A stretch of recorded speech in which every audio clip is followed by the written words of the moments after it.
باش بەس ئێستا حاڵەتێکی لە سلێمانی دەڵێن نەبوونی پارەیە لە بانکش ئەمە یاخود وەزارەتی داراییش نووسراوێکی کرده بوو لە بڵێن لە 22 کە نابێت دەستکاری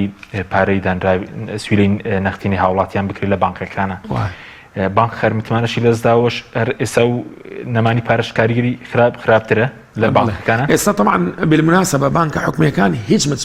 متمانەیەکیان نەماوە هیچ شتێک لەبەرەوەی کە تۆ کە پارەکەیت بانکەوە وەکو خیتاب زەمان وەکو هەر شتێک بێت دوجار وەزارەتی مثلا بانکەکان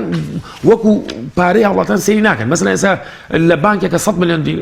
دیناری خەڵک لە بانکا بێ کۆمەڵی خەڵک لە بانکا بێ نابێ 100 ملیۆن دینار بەکاربێنرێ بۆچی بۆ مەعاش بەڕاستی ئەگەر بەکاربێنرێ بۆ مەعاش دوایی نایەتەوە شوێنی تو ئەمە ئەزای نایەتەوە شوێنی دوایی کە کەسەکە گەڕێتەوە بۆ بانک کە سەرێکا بەڕاستی پارەکەی نەماوە ئەم جارە ناچە پارە بکاتە بانکەوە ئەم جارە ئەگەر پرۆژێکی دەستکەوێ فەرزەکەن سەری بچۆ مثلا پارە لە بانک دابنێت حتمما لە بانک داینانێ قەناعەتە هەیە ئێمە من زانکۆ ئەزانم مثلا زانکۆ حکومیە ئەو داهاتی کە دەستێکەوە لە ڕێگەی پاراڵێلەوانە نازانم ئەگەر هاوڵاتیان بزانیانە پارەکەی خاتە بانکی هەلیەوە نابێت بیخاتە بانکی حکومیەوە مثلا زانکۆ حکومیەکە سیقەی بە بانکە حکومیەکە نییە ئەگە حسابێک کاتەوە